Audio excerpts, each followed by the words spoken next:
Hi, I'm Dan with DJ2 Motorsports. In this video we're going to start to talk about tire temps and how they can tell you how your chassis is performing.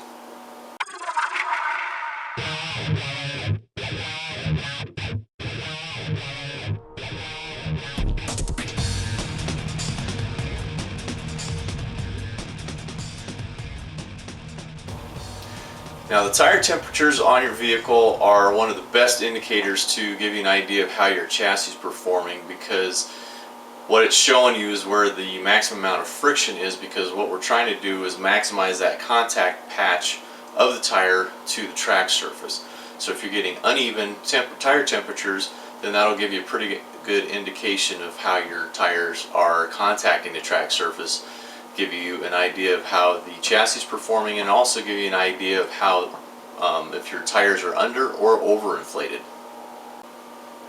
Now, an easy way to tell if your tires are overinflated is your temperatures on the center of your tire are going to be higher than the edges of your tire, because what that's doing is it's creating that bulge in the middle of your tire just slightly.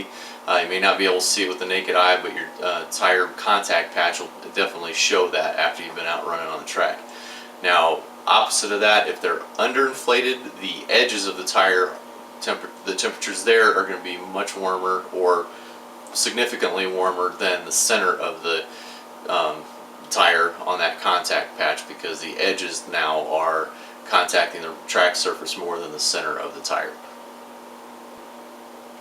Now, here's just some quick tips to make sure that you're getting the tire temperatures as accurate as you possibly can.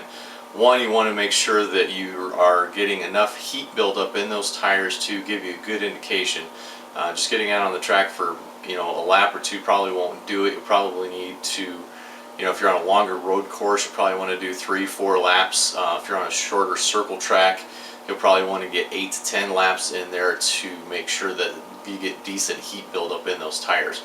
Another thing to remember is you want to take the temperatures on your tires as soon as you come off the track, because the longer that tire sits, the more that temperature across the tire surface will equalize, and that will give you a little bit more of a false rating. So you want to try to get those tire temps taken as quick as possible when you come off the track. Now, when you take the tire temperatures, you want to make sure you take them in 3 places across the tire surface, and you'll want to take them on the edge, the center, and the edge, and you'll want to do the same process, the same, start with the same edge on all 4 tires. If you're running a circle track or a road course, you definitely want to take the tire temperatures on the front tires first, and then go ahead and move to the back tire temps. One of the other things you're going to want to do is try to keep a notebook on your chassis setup and your tire temps every time you take your tire temps, because if you make any minor adjustments, you want to be able to see how it affects your tire temperatures.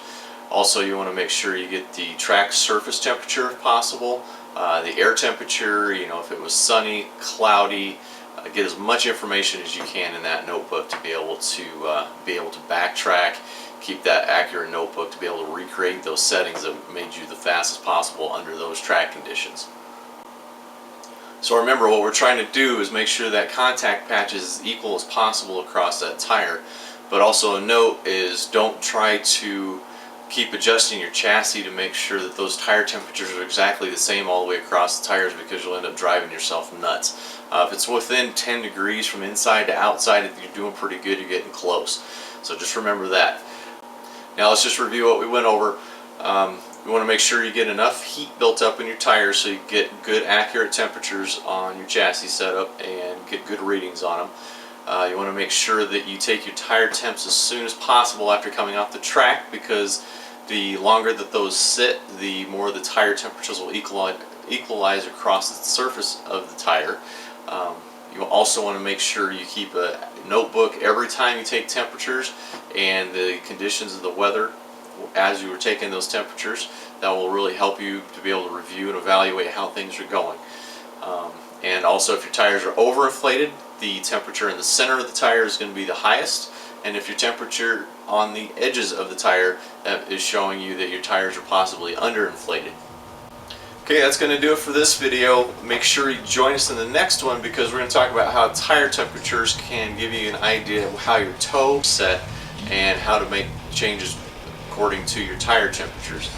Make sure you look below this video too and be able to like us on Facebook, follow us on Twitter, and there's also a link to our website down below. Thanks again for watching. We'll see you inside the next video.